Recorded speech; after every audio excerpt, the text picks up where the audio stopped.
go. All right, I'm going to introduce myself because we're going to be spending a little bit of time together. My name is Erin. I'm going to be your tour guide today. I am 18 years old. Just this past year, I was a senior at Badger High School. I actually graduate tomorrow. So that's exciting. Now, in the fall, I'm going to be going to Radley University to study mechanical engineering and theater. Yeah. I've worked at Exercise for about 5 years now. First year, mostly selling tickets, answering phones. Just 2 years ago, I moved out here to be one of your tour guides, and just last year, I started as a mailboat jumper. I'll tell you guys a little bit more about that later in the tour today. But I'm going to start off right away with that modern red building behind the Riviera Beach. That is the Lake Geneva Public Library. This prairie-style building was designed by Mr. James Dresser, who was a student of the famous architect Frank Lloyd Wright. That property along the shoreline is known as Library Park. Mary Sturgis was an early resident here. She gave that property, along with a cottage that once stood here, to the city of Lake Geneva. That property came with a strict stipulation that her property always be used as a public park and had cottage service the city's first public library. That building stood until this new building was completed in the 1950s. Now throughout the tour today, I'll be pointing out many interesting and beautiful homes and estates. Many of these are remnants of a bygone era here on Geneva Lake, an era of elegance roughly between the years of 1870 and 1920, when the men who built these estates were at the forefront of Chicago's business and industry. As you will soon see, the growth of the Geneva Lake area is closely tied to the growth of that prairie town, which is today known as Chicago.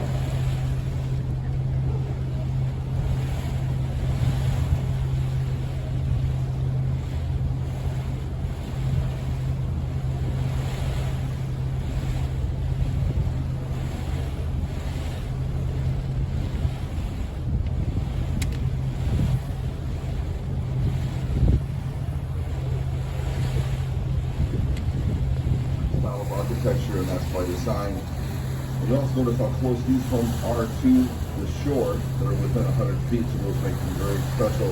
Because by today's zoning standards, you have to have at least 100 feet of setback. The main mansion stood once behind a little park area here. It was built for Levi Z. Leiter, who is a partner with Marshall Fields, and they have the Field and Leiter Company. And once those guys split the business, you might recognize Marshall Fields. Now, this estate had 39 rooms and 19 bathrooms. One of them was even located in the master bathroom, which actually isn't that unique to this time period, because back in the day, they didn't have a water heater, so if you wanted hot water for bathing, cleaning, cooking, it was pretty appropriate to have a fireplace in the near vicinity. So if they're ready downstairs, they can take over. Sorry about that, guys. Now throughout the tour today, you probably noticed something, is that most of these piers are painted the color of white. Now there's no real rule or regulation about this, it just keeps your feet a little bit cooler in those hot summer months, and it does hide what those pesky birds like to leave behind.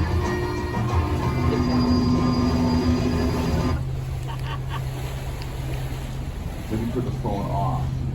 But the Pier 20 is painted brown, and that's because they have not succumbed to the peer pressure. Yeah, there you go. It's a weak little thing.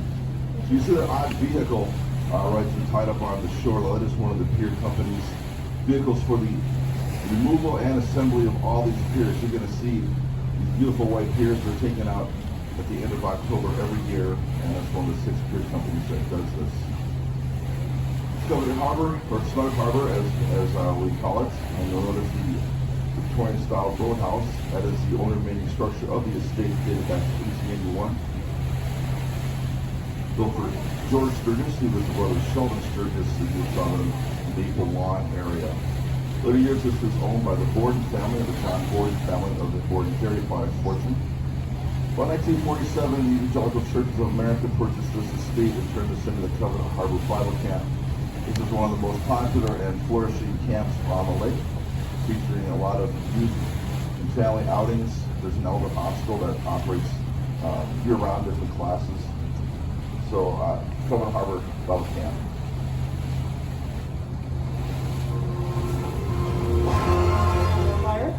And under his guidance, the well-organized redevelopment of the city took place.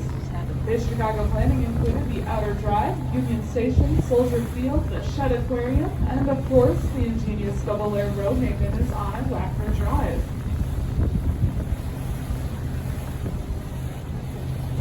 elegant Spanish-style home known as Casa del Sueño or Dream House. The original estate, built back in 1893, was known as Dalewood. For several years, this home was owned by Mr. and Mrs. William Bell, formerly of Chicago. Mrs. Bell is probably better known to Chicago residents as TV personality Miss Lee Phillips. The late Mr. and Mrs. Bell co-created and produced daytime TV dramas or soap operas. Two of their best well-known include the Emmy Award-winning series The Young and the Restless and The Bold and the Beautiful. That unique boathouse is made to look like the back end of an old lake steamer, and it is nicknamed the SS No Go.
That large stone building on the bluff off to your right is the Geneva Inn. It's a European-style bed and breakfast, which features the restaurant lobby, bread,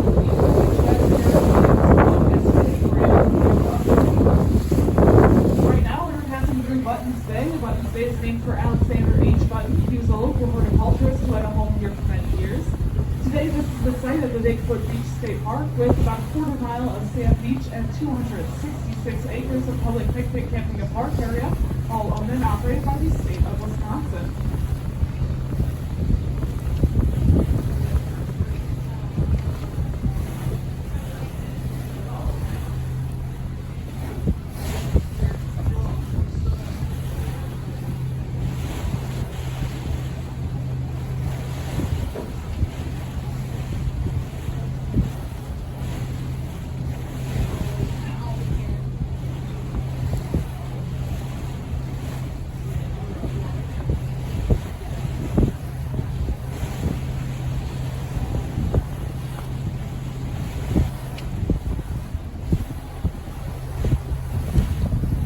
Now, much of the land that is now the Bigfoot Beach State Park and all of the land that extends out onto this point that we are approaching was once a part of the most unique estate ever built here on the lake.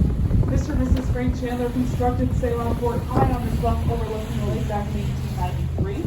The original estate, which became the main home, was brought to the United States by the government of Ceylon as their contribution to the 1893 Columbian Exposition in Chicago.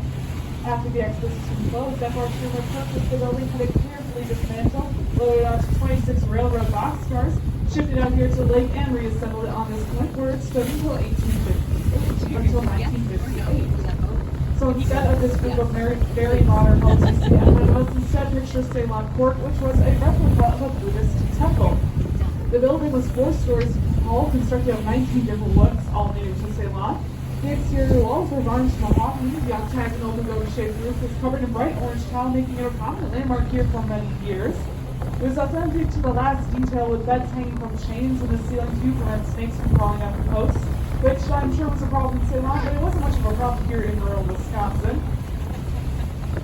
Now, after undertaking this extensive project, the Chandlers only lived here for about 6 years, and they sold the estate to Mr. and Mrs. John Mitchell. The estate was later purchased by Frederick Lewis Maytike II of the well-known Maytike Washing Machine Company.